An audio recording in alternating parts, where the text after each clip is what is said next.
This is our sermon preview for the weekend of March 3rd. We're starting a new series. We had a great time with the marriage series.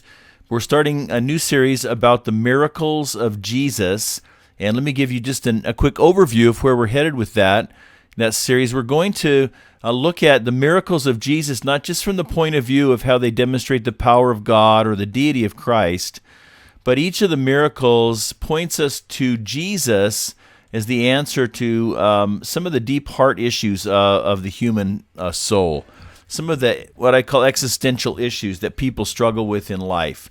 And so this week, March 3rd, we're going to look at how Jesus turns water to wine. More on that in a minute. You can see the rest of the calendar through the month of March. Jesus heals a crippled man beside the pool. Jesus heals a woman. This is the woman who was suffering from a hemorrhage of unceasing bleeding. And then how Jesus heals a man who was born blind. In each of those cases, there's more to the miracle than just the outward action, the physical healing itself. They point us to something about Jesus that answers the deepest needs and longings of the human heart. And so here's where we're going this week when we're talking in John chapter 2, verse 11. The big idea, this is where Jesus turns water into wine at a wedding feast. And what we're going to try to encourage people is that this shows us that Jesus turns disappointment into joy. Now, at the simplest level, in the story itself, Jesus averts this major problem, this major crisis, by turning water into wine. They ran out of wine. That was a big problem in that culture. And so Jesus created wine just from water to save the day, so to speak. But beyond that surface level story, the wine in the story represents joy. Biblically, it talks about how wine cheers the heart, it gladdens the heart.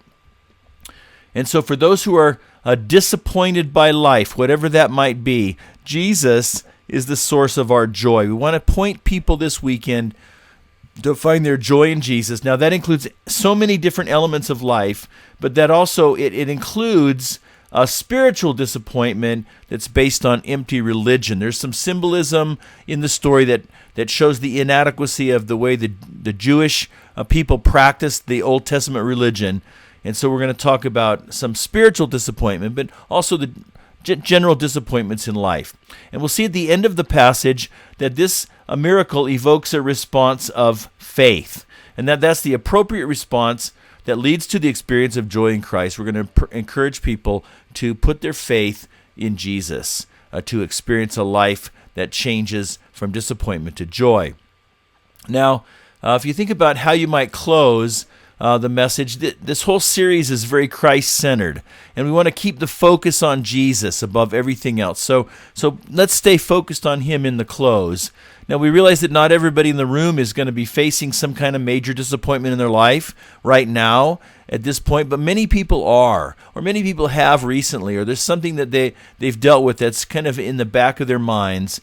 And so we want people to be able to identify with those disappointments that they're feeling, to name them, kind of feel them, and we want to invite them to see their lives in the light of Jesus, and as we said, to place their confidence in Him. So you might want to be thinking about, in preparation for Sunday, what are some of the disappointments that people face in life? What are some of the things that where you felt disappointment? How have you handled that? How have you found Jesus to be joy in your disappointments? And so that you kind of connect emotively with the people who are in the room, and so that you're prepared to kind of have a sense of how to address hope to them through Jesus Christ. So thanks for your role in making our weekends to be such a great place for people to pursue God, and trust that you'll be thinking about this, and you'll be applying this in the issues that you face in your life, so that you can share that with others as well.